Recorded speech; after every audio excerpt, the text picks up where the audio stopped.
Assalamualaikum teman-teman kecil.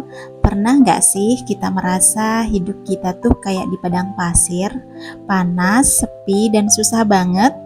Nah, ternyata ada satu makhluk kecil yang juga hidup di tempat seperti itu. Tapi ia tetap kuat, sabar, dan bahkan bisa menolong makhluk lainnya. Yuk, hari ini Ibu Hawa mau ajak teman-teman dengar ceritanya. Kisah tentang kaktus di padang yang gersang. Siap? Yuk kita mulai. Di sebuah padang yang gersang dan panas, hidup satu tanaman kecil bernama kaktus. Ada yang pernah dengar? Tak ada rumput hijau di sekitarnya, tak ada bunga warna-warni yang menemaninya.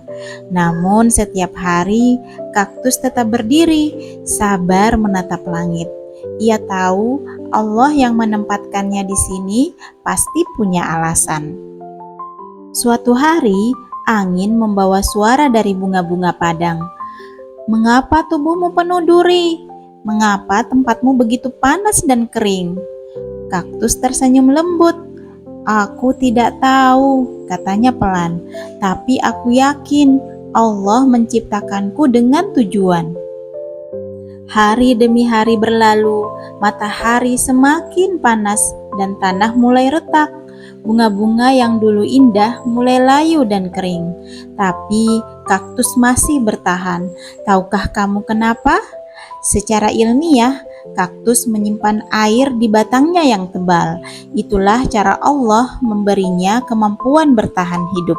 Durinya bukan untuk menyakiti, tapi melindungi diri dari panas dan binatang pemangsa. Subhanallah, betapa bijaknya ciptaan Allah. Suatu hari, seekor burung kecil datang dengan sayap lemah dan paruh kering. "Wahai kaktus, aku haus, tak ada air dimanapun." Kaktus menjawab lembut, "Minumlah sedikit dari airku." Dari celah durinya keluar tetes air jernih. Burung kecil itu pun selamat. Beberapa hari kemudian, hujan akhirnya turun. Tanah kembali hidup. Burung kecil datang lagi membawa biji-bijian dan menanamnya di dekat kaktus. Kini di padang yang dulu tandus mulai tumbuh tunas-tunas kecil, tanda kehidupan baru.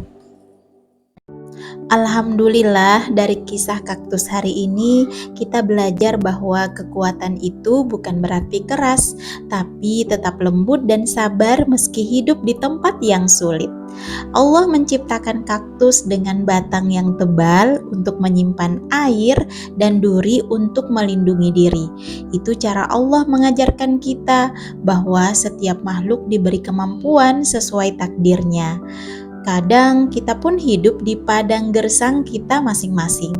Masa yang terasa berat, sepi, atau melelahkan.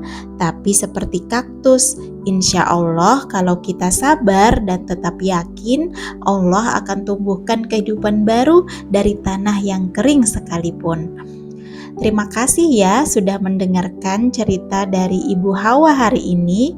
Kalau teman-teman suka cerita seperti ini, jangan lupa klik like, subscribe, dan share ya, biar lebih banyak hati yang belajar sabar dari alam ciptaan Allah.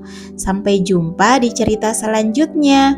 Tetap jaga hati, jaga bumi, dan selalu ingat setiap ciptaan Allah punya makna. Wassalamualaikum warahmatullahi wabarakatuh.